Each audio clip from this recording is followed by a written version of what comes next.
Bom, primeiramente, bom dia a todos. Eu vou apresentar meu trabalho de conclusão do curso agora, cujo tema é Análise da complementaridade energética de usinas híbridas eólico-fotovoltaicas.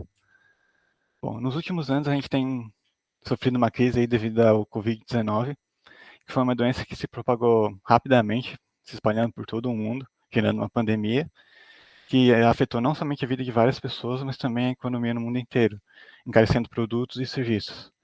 Porém, com a disponibilidade da vacina, o Plano Decimal de Expansão de Energia 2030, disponibilizado pela empresa de pesquisa energética EP, acredita que a partir de 2022 nós já vamos ter uma retomada gradual do crescimento econômico, que vai resultar em um crescimento econômico moderado, e também uma maior eletrificação no país até 2030. Bom, devido às crescentes preocupações climáticas também, principalmente ao aumento do efeito estufa e aquecimento global, as fontes renováveis elas ganham bastante participação. Dentre as fontes, as que mais estão se destacando ultimamente são as fontes de energia eólica e fotovoltaica, enquanto que as usinas hidrelétricas basicamente não vão ter um aumento tão significativo na participação até 2030. O grande problema associado a essas fontes seria mais nas suas características intermitentes, pois elas não geram energia constantemente, sendo dependendo da disponibilidade dos recursos. E uma forma de melhorar esse sistema seria a partir da hibridização das fontes de energia, que consiste em aplicar duas ou mais fontes de energia para que a geração de uma consiga melhorar quando a outra está em baixa geração, meio que mantendo uma geração constante. Bom, como a geração das usinas eólicas e fotovoltaicas está em crescimento, este trabalho visa analisar a complementaridade entre essas duas fontes na região Nordeste.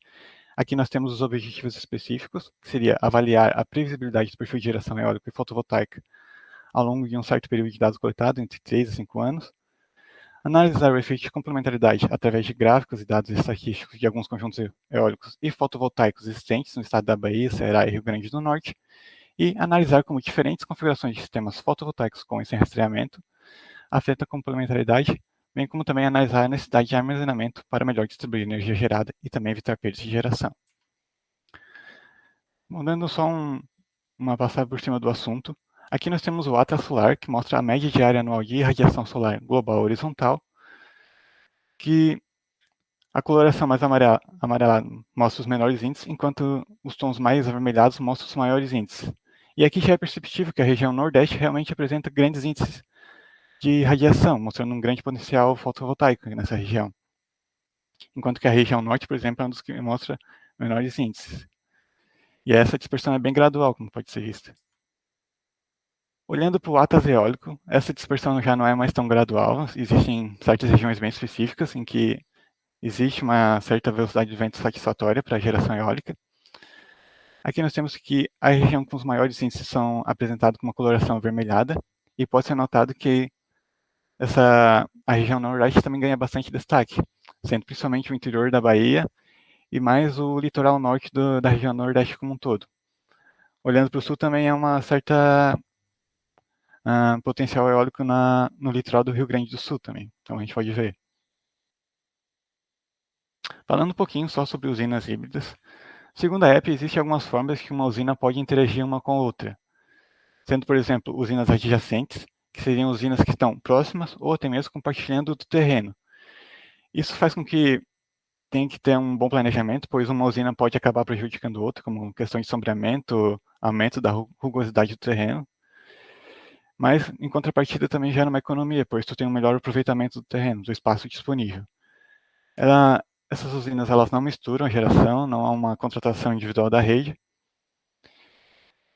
E próximo, nós temos as usinas associadas, que elas mostram tipo um grau maior do que as usinas adjacentes. Ainda assim é um compartilhamento do terreno, só que agora tu consegue contratar uma capacidade da rede menor que a soma das duas potências eólicas sozinhas. Isso gera, de certa forma, uma economia. O próximo seria as usinas híbridas, propriamente dita, onde aqui tu tem uma compartilhamento já na geração. Ou seja, a energia elétrica gerada não tem como tu distinguir de qual fonte que gerou ela.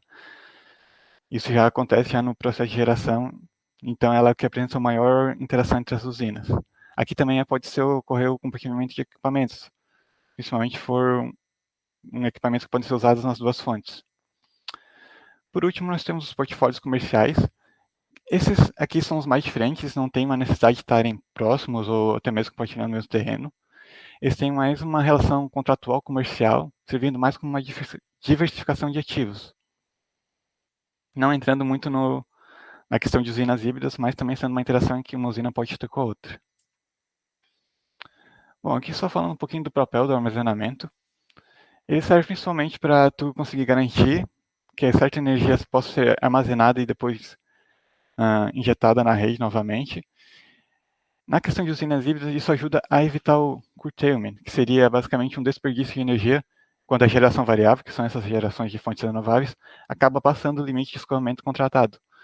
Então, aqui, por exemplo, nós temos a linha verde que apresenta a geração permitida quando se empregou o uso de armazenamento, tem uma geração maior do que quando se usa quando não tem armazenamento, representado pela linha preta, onde tem que ter uma redução nessa geração. Falando agora um pouquinho sobre o coeficiente de correlação de Pearson, ele mede basicamente a correlação linear entre duas variáveis, e ele é bem utilizado nessa questão de fontes renováveis para ver como uma fonte se comporta em relação à outra. O coeficiente de relação de Pearson, CCP, é expresso pela equação abaixo, e ele pode ter três possíveis valores. Quando ele está próximo de 1, significa uma associação positiva, ou seja, as variáveis são proporcionais. As duas fontes vão crescer e decrescer juntas.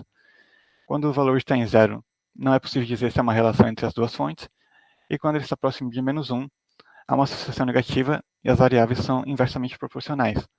No âmbito das usinas híbridas, quanto mais negativo esse valor for, melhor, porque indica que as duas usinas estão se complementando. Na realidade, é bem difícil conseguir esses valores exatos de 1, 0 e menos 1, o que tem a maior aproximação. Então, por leitura, quanto mais próximo de 1, mais proporcional são as fontes, e quanto mais próximo de menos 1, mais inversamente proporcionais são as fontes. Bom, falando agora um pouquinho da metodologia empregada, primeiro especificando os locais de estudo. Essa análise é feita na região Nordeste com foco na Bahia, por isso foram pegos dados de alguns conjuntos de mais conjuntos eólicos nessa região do que no Ceará e Rio Grande do Norte. Aqui nós temos os conjuntos eólicos selecionados. Nós temos o conjunto eólico Alvorada, localizado no município de Caetité, o de Campo Formoso, em município de mesmo nome, Curva dos Ventos, em Igaporã, Licínio de Almeida, em Guanambi, e Pedra Branca, em Santo Sé. É possível também notar a capacidade de cada conjunto. Esses conjuntos são formados por normalmente duas ou mais usinas na mesma localidade. Para a Bahia, teve somente um conjunto fotovoltaico, visto que a radiação é mais gradual, então não há tanta diferença entre uma localidade e outra. E para o Ceará e Rio Grande do Norte foi pego apenas um conjunto eólico, já que é uma análise mais rasa para essas cidades. Como esse trabalho também visa analisar a diferença entre o sistema fotovoltaico com rastreador em eixo e um sistema fotovoltaico fixo, foi utilizados dados de simulação de um sistema fotovoltaico fixo com a mesma potência do conjunto eólico, conjunto fotovoltaico real, que possui rastreador em um eixo, diferenciando apenas se o sistema é fixo ou não. O que pode se notar é que o sistema fixo, em algumas localidades, se diferenciou do local real. Mas isso não vai acarretar tanta diferença, porque, como eu disse antes, a dispersão da radiação ela é mais gradual, não tendo tanta variabilidade de uma localidade para outra, ainda mais na região Nordeste. Aqui, apenas para ilustrar a localização, nós temos a localização aproximada dos conjuntos. Em vermelho, nós temos os conjuntos fotovoltaicos, Bom Jesus da Lapa, Calcário, no Ceará, e Açu 5, no Rio Grande do Norte. E em azul, nós temos os conjuntos eólicos. Temos aqui o conjunto Alvorada, Campo Formoso, Pedra Branca, Licínio de Almeida e Curva dos Ventos. Aqui nós temos o conjunto eólico Santo Inácio, no Ceará, e o conjunto eólico Alegria 1, no Rio Grande do Norte. Como no Ceará e Rio Grande do Norte foi pego apenas um conjunto, se dá mais preferência para aproximação entre os conjuntos. Bom, como vai ser feita a análise da previsibilidade da geração eólica e fotovoltaica? Que será feito basicamente será uma análise gráfica dos dados coletados, onde você vai colocar os dados de um ano a outro, lado a lado, para ver se eles apresentam um padrão de comportamento, digamos assim. Também será analisado o coeficiente de variação, que é expresso pelo desvio padrão sobre a média de geração dos dados, para conseguir notar matematicamente se há uma dispersão grande nos resultados. Também foi avaliado o fator de capacidade, que permite que a gente compare uma usina e outra e veja quais foram as que tiveram maior geração. Para a análise de complementaridade em si, será montado um gráfico mostrando a curva de potência em um perfil de um dia para uma média anual entre as duas fontes e também com a fonte simulada, que tem o sistema fotovoltaico de eixo fixo. E também será calculado o CCP, ou coeficiente de correlação de Pearson, para cada mês entre essas fontes, tanto na combinação do conjunto eólico com o conjunto fotovoltaico rastreador em eixo, como o conjunto fotovoltaico de eixo fixo.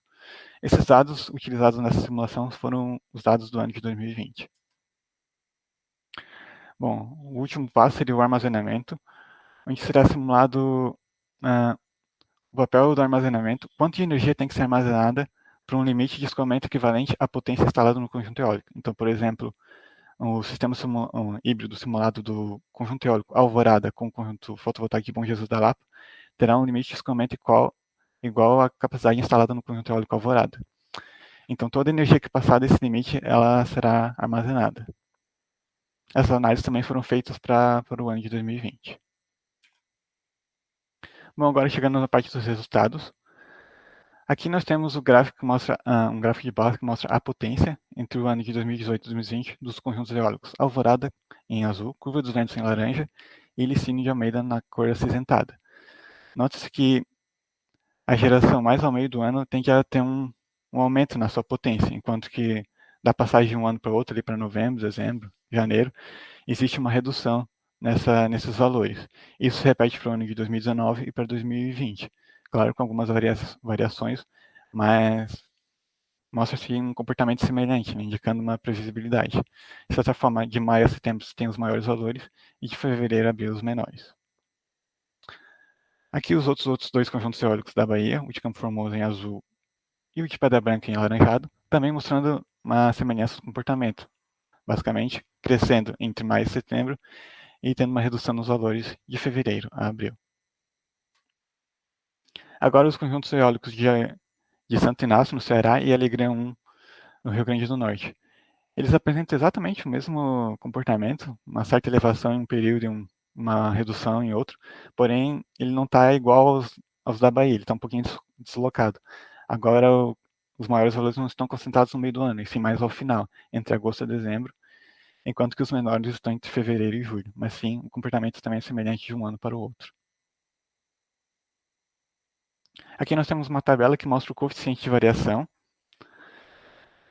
Nesse primeiro quadrado nós temos os do conjunto eólico da Bahia. E note-se que no mês de janeiro foi onde apresentou os maiores coeficientes de variação, superiores a 0,30, o que, matematicamente dizendo, significa uma dispersão bem grande dos dados. Já por exemplo, entre julho a novembro, esses valores ficaram inferiores a 0,15, o que pode indicar uma homogeneidade nos dados. E em dezembro ele volta a crescer um pouquinho. Já em Santo Inácio e Alegria 1, essa dispersão não ocorreu em janeiro, sendo deslocada mais para o mês de fevereiro, com valores superiores a 0,4. Porém, nos outros meses praticamente ficaram inferiores a 0,15. Ou seja, na maior parte dos meses, a geração ela se manteve bem homogênea. A média toda ficou em valores inferiores a 0,15 também. Avaliando só agora o fator de capacidade, aqui é possível ver maior os meses em que houve as maiores gerações, que foi realmente nos meses mais ao meio do ano, entre julho e outubro, por exemplo, para os conjuntos eólicos da Bahia. E todos apresentaram basicamente esse mesmo perfil, tendo essa maior dispersão dos dados em janeiro, como a gente viu no coeficiente de variação. Aqui o fator de capacidade do Licínio de Almeida e Pedra Branca apresentaram o mesmo perfil, também com essa grande dispersão em janeiro. Agora, o fator de capacidade do conjunto de Santo Inácio, no Ceará, e de Alegria, no Rio Grande do Norte, não apresentaram exatamente o mesmo formato, eles apresentaram uma maior fator de capacidade nos meses finais do ano, que nem a gente viu nos gráficos, e uma redução mais ao meio do ano, entre os meses iniciais e meio do ano. Não temos aquela dispersão acentuada no mês de janeiro, mas ela estava concentrada um pouco mais no mês de março.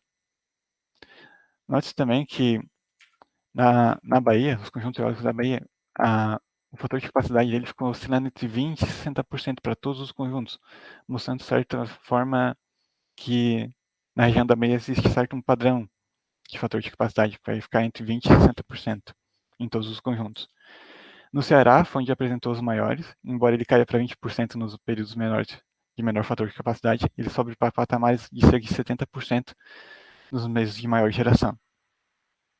Já a Alegria 1, por exemplo, ficou com os valores mais baixos encontrados. Nos meses de maior geração, ela ficou em torno de 40%. Agora, analisando os dados fotovoltaicos. Não é tão perceptível graficamente, olhando quais são os períodos de maior geração e menor. A potência parece que está mais ou menos erguendo, subindo o tempo todo, mas nota-se que nos meses finais do ano, onde tem a maior curvatura para todos os conjuntos, enquanto que os meses mais ao meio, iniciais do ano, essa curvatura normalmente tende a baixar, tende a ter uma redução na potência fornecida. Analisando o coeficiente de variação, eles notam-se que, primeiro, que são valores bem inferiores aos encontrados nos conjuntos eólicos. A maioria ficou com valores inferiores a 0,15, o que indica uma homogeneidade dos dados bem grande, com exceção de Calcário, que apresentou um valor de 0,29 em novembro, que já é uma dispersão acentuada. Analisando o fator de capacidade, ele difere um pouco dos conjuntos eólicos, não existe esse perfil tão visível. Aqui em Bom Jesus da Lapa, por exemplo, ficou oscilando próximo a essa linha de 30%, tendo os maiores fatores de capacidade nos finais do ano. Isso ocorreu para todos os conjuntos fotovoltaicos. Os valores também parecem estar mais concentrados do que os conjuntos eólicos. Aqui é o conjunto fotovoltaico de aço 5 também, apresentando o mesmo perfil. Aqui ainda dá para ver mais visivelmente um degrau entre o fator de capacidade mais baixo para os mais altos ao final do ano. Bom, agora a gente vai fazer uma análise da complementaridade diária entre as duas fontes. Em azul, nós temos a curva de potência da fonte eólica. Em vermelho, a curva de potência do sistema fotovoltaico com rastreador em um eixo. E em laranjado, a curva de potência do sistema fotovoltaico fixo. Note que as curvas de potência da usina eólica ela tende a diminuir em horários próximos ao meio-dia, chegando ao seu valor mínimo no meio-dia e basicamente se mantendo com uma geração constante até as 18 horas, quando volta a crescer. E é justamente nesse horário em que a gente tem uma grande cobertura aqui da curva de potência fotovoltaica, tanto fixa como com rastreador, acabam englobando bastante parte dessa baixa redução da usina eólica. Isso acontece em todas as usinas da Bahia. Aqui em Campo Formoso a gente tem uma redução mais gradual, não é tão acentuada como em Alvorada. Esse padrão se manteve para todos, não há uma diferenciação tão grande nas usinas fotovoltaicas. O que difere mais são o formato da curva de potência das usinas eólicas, embora todos apresentem o mesmo perfil na Bahia, reduzindo ali próximo perto do meio-dia, se estendendo até as 18 horas. Aqui Pedra Branca, visivelmente a gente tem já uma noção de que vai ter uma certo nível de complementaridade entre as fontes. Analisando os dados CCP, nós temos que para cada conjunto nós temos dois resultados. Um é a combinação do conjunto eólico com o sistema fotovoltaico rastreador em um eixo, representado pela letra R, e o outro é com a combinação com o sistema fotovoltaico de eixo fixo, representado pela letra F. Note que em todos os meses, para todos os conjuntos, houve valor negativo, o que, como eu falei anteriormente, o valor negativo está relacionado a uma associação negativa entre as fontes, elas são inversamente proporcionais. O que difere é apenas o grau com que elas são complementares. Nós temos que a média aqui para Alvorada, Campo Formoso e Licínio de Almeida ficou entre 0,5 e 0,7, o que pode ser associado com uma complementaridade moderada entre as fontes, sendo uma complementaridade forte no Curva dos Ventos, que ficou com valores superiores a 0,7, e uma complementaridade mais fraca em Pedra Branca, que ficou com valores inferiores a 0,5.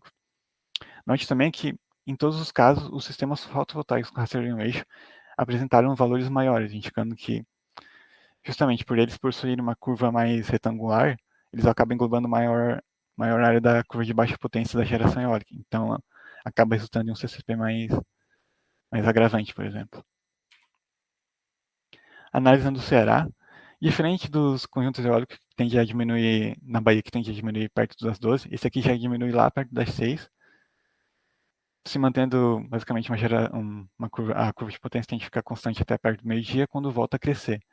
Visivelmente, a gente já tem aqui que a curva de potência fotovoltaica, tanto a de rastreador como a de eixo fixo, engloba uma área bem maior da baixa potência da usina eólica. Então já se tem uma noção de vai ter um CCP um pouquinho melhor. Aqui ao lado nós temos a tabela com os valores encontrados, e é realmente isso que pode se notar. Os CCPs ficaram novamente negativos em todos os meses, com uma média maior do que os encontrados na Bahia, em menos 0,65 com o eixo, com rastreador em um eixo, mostrando uma complementaridade bem forte entre essas fontes. Agora, o do Rio Grande do Norte foi um dos que mais me surpreendeu. A curva de potência eólica ela já tem um formato um pouco mais estranho, mantendo uns valores bem baixos, aqui até 6 horas, quando começa a crescer, que é justamente no período em que a geração fotovoltaica também começa a crescer. Então, visivelmente, você tem noção de que não vai ter uma complementaridade boa entre as fontes. E quando se calcula o CCP, é exatamente isso que a gente conta. Ficou com valores positivos em todos os meses, sendo que a média ficou com valor de 0,48 e 0,45. Né? Então, nesse caso, não é indicado fazer usinas híbridas entre essas duas fontes. Aqui, como a curva fotovoltaica com rastreador rate ela tem um aspecto maior, ela também acaba tendo valores maiores no CCP positivo. O mesmo vale para o CCP negativo. Bom, agora os resultados obtidos com a simulação de armazenamento. A primeira parte foi analisar a participação fotovoltaica no sistema híbrido simulado. Como o sistema fotovoltaico com rastreador em um eixo e o fixo tem basicamente a mesma potência, isso não vai mudar entre eles, vai mudar apenas na composição com o conjunto eólico. Onde em Alvorada, Curva dos Ventos e Santo Inácio nós temos uma participação fotovoltaica dominante, acima de 50%.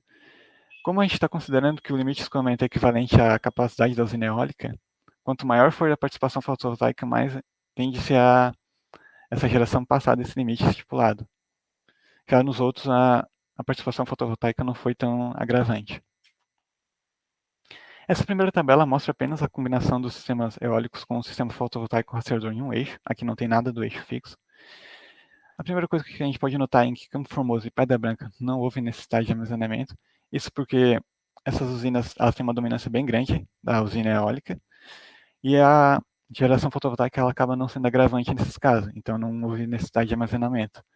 Já para os outros que teve participação fotovoltaica mais agravante, teve uma necessidade de armazenamento maior. Em Alegria 1, que foi o local que apresentou o CCP positivo, não houve uma necessidade tão grande de armazenamento, mesmo que é bem contra-intuitivo. Isso porque a usina de Alegria 1 ela é dominante com relação à fotovoltaica. Além disso, não sei se vocês lembram, mas no gráfico Bosco Plot mostrava que a Alegria 1 era o que apresentava o menor fator de capacidade, chegando ao máximo de 40% lá para setembro, outubro, que foi justamente os meses que apresentou armazenamento. Agora nós temos a mesma tabela, só que em vez de ter o sistema fotovoltaico com rastreador em eixo, nós temos o sistema fotovoltaico com eixo fixo. A primeira coisa que se percebe é uma redução nessa necessidade de armazenamento. Isso já era esperado, visto que a geração de um sistema fotovoltaico fixo em relação com o rastreador em eixo é menor. E essa redução tende a aumentar conforme a participação fotovoltaica aumentava. Ou seja, a Alvorada, que é um dos conjuntos que teve a maior participação fotovoltaica, teve uma redução de cerca de 5% na necessidade de armazenamento. Bom, por fim, a gente conseguiu notar que tanto a geração eólica como fotovoltaica apresentaram um perfil bem previsível, se meio que repetindo ao passar dos anos, com uma homogeneidade na maioria dos meses bem grande. Os resultados para a Bahia e para o Ceará ficaram negativos, com valores oscilando de menos 0,43 a menos 0,62 para a Bahia, e menos 0,68 a menos 0,65 para o Ceará, mostrando uma complementaridade bem boa entre as fontes, e ficando com valores positivos no Rio Grande do Norte, entre 0,45 e 0,48, não sendo indicado para usinas híbridas. Também houve uma superioridade nos sistemas fotovoltaicos com rastreador em um eixo. De certa forma, eles mostraram um grau 5% maior que os de eixo fixo. O armazenamento, com relação ao armazenamento, houve uma maior necessidade nos sistemas que apresentaram maior participação fotovoltaica, que já era esperado, visto que a gente está considerando a capacidade, o limite de escoamento com uma capacidade eólica. E também houve um pouco maior necessidade de armazenamento com o sistema de rastreador de um eixo, que são os que possuem maior geração. Então, os resultados são bem esperados. Aqui eu tenho as referências utilizadas no trabalho. E aqui eu encerro minha apresentação. Espero que tenha ficado claro. Eu me encontro agora disponível